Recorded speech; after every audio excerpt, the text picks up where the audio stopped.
المسكونة لعنة مخفية 1. تخيل تبقى قاعد لوحدك، تاخد صورة سيلفي، ولما تبص عليها تلاقي حد واقف وراك. تلتفت مفيش حد، ترجع تبص للصورة تلاقي نفس الشخص بس أقرب، وبتحس بأنفاسه في ودنك.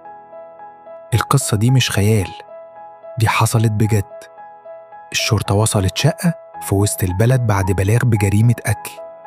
الجثة كانت لشاب اسمه أدهم، نايم على ظهره، عينه مفتوحة كأن شاف حاجة رعبته قبل ما يموت.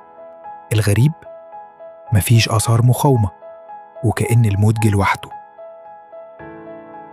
قائد أكرم دخل يعاين المكان، كل حاجة كانت هادية لحد ما مسك موبايل آدم.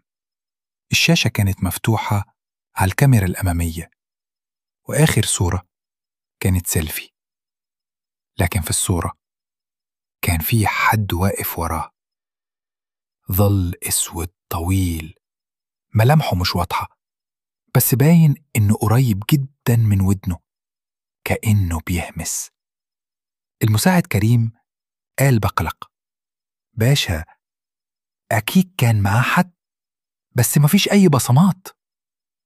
لما استجوبوا أصحابه الكل قال نفس الكلام، كان بيقول إنه حاسس إن حد بيراقبه، وكان بيتخانق مع حد بس مفيش صوت بيرد عليه. الجنائي رجع نتيجة تحليل الصورة، وقالوا الصورة حقيقية والشخص اللي ورا كان موجود فعلا. أكرم بدأ يدور في ماضي أدم ولقى الكارثة.